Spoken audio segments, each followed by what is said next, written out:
नमस्कार। कभी कभी ऐसा होता है ना कि जिंदगी की भागदौड़ में हमारी साधना, हमारी प्रैक्टिस कहीं पीछे छूटने लगती है। तो आज हम एक ऐसे ही दिल को छू लेने वाले संदेश पर बात करेंगे। एक ऐसा संदेश जो न सिर्फ हमें अंदर से जगाएगा, बल्कि हमारी रोज की प्रैक्टिस को एक नई एनर्जी, एक नई दिशा देगा।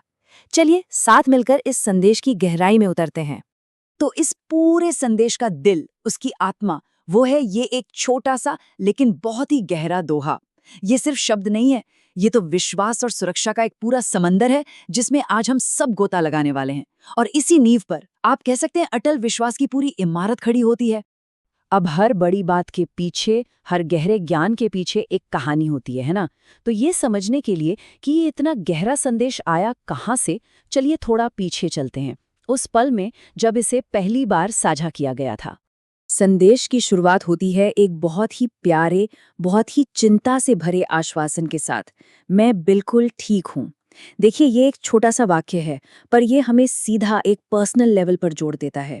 ऐसा लगता है जैसे ये ज्ञान किसी गुरु के दिल से निकलकर सीधा हमारे दिल तक पहुंच रहा हो।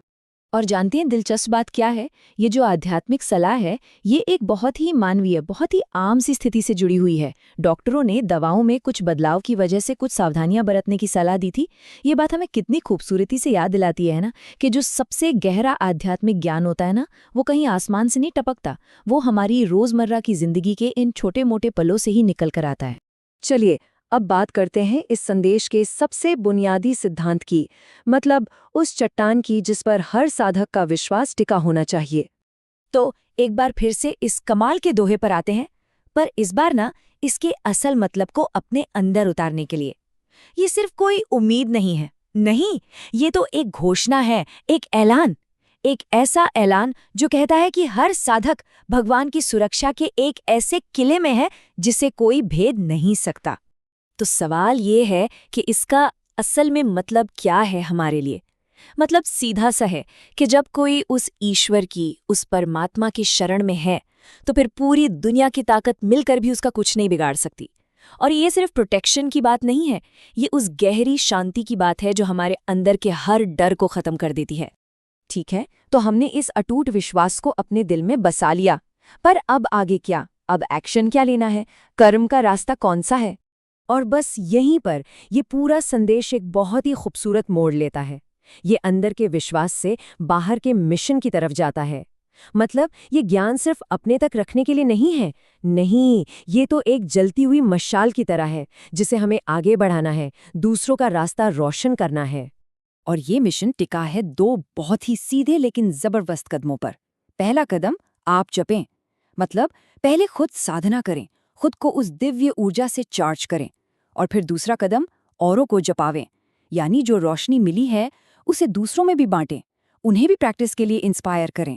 ये कितना खूबसूरत रास्ता है ना? खुद भी ऊपर उठो और दूसरों को भी साथ लेकर चलो।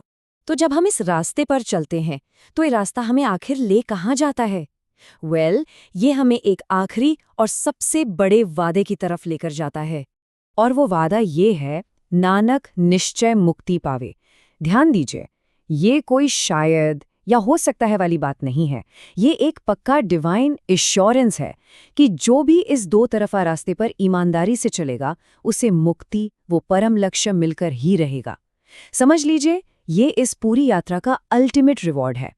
तो आज की इस बातचीत को खत्म करते हुए बस एक सवाल है जो हम सबको अपने आप से पूछना चाहिए। विश्वास और सेवा का ये जो गहरा संदेश है, इसे हम अपनी रोज की साधना में, अपनी डेली प्रैक्टिस में कैसे उतार सकते हैं? सोचिएगा जरूर, क्योंकि यह सिर्फ एक सवाल नहीं है, ये एक इन्विटेशन है अपनी आध्यात्मिक यात्रा को और भी गहरा और भी मीनिंगफुल बनाने का।